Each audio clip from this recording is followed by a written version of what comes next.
Di sebuah rumah sakit jiwa yang terletak jauh di pinggiran kota, terdapat sebuah kamar yang selalu dikunci. Kamar 43. Tidak ada perawat yang berani masuk ke sana, dan tak satu pun pasien pernah melihat siapa yang tinggal di dalamnya.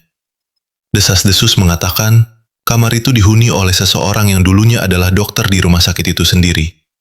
Dokter yang kehilangan kewarasannya setelah kejadian misterius 10 tahun lalu. Reza, seorang jurnalis muda, mendengar kisah itu dan tertarik membuat liputan khusus.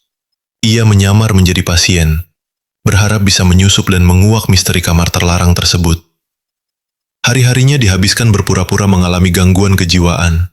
Ia mencatat perilaku staf, memperhatikan rute patroli malam, dan mencari celah untuk masuk ke kamar 43.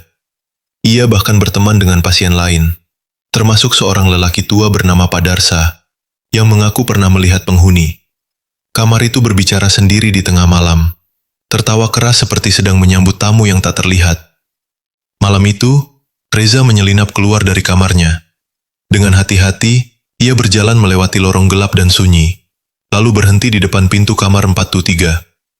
Anehnya, pintu itu tidak terkunci. Dengan gemetar, ia mendorong pelan dan masuk.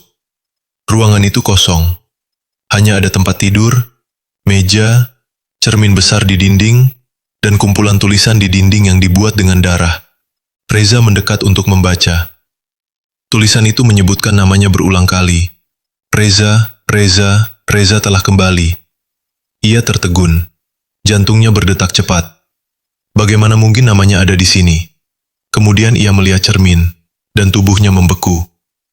Dalam bayangan cermin, ia mengenakan seragam pasien rumah sakit jiwa, bukan sebagai penyamar, tapi sebagai penghuni tetap. Dan lebih aneh lagi, tak ada pantulan dari kamera tersembunyi yang ia bawa. Tak ada pantulan sama sekali kecuali dirinya. Suara langkah kaki mendekat. Seorang dokter masuk, menatapnya iba.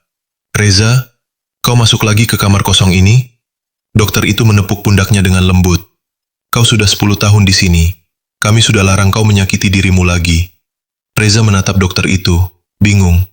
Aku, jurnalis. Aku menyamar. Dokter menghela napas. Kau adalah dokter Reza, 10 tahun lalu. Kau membunuh pasien karena halusinasi, lalu kehilangan kendali. Ini rumah sakitmu dulu, dan ini kamarmu.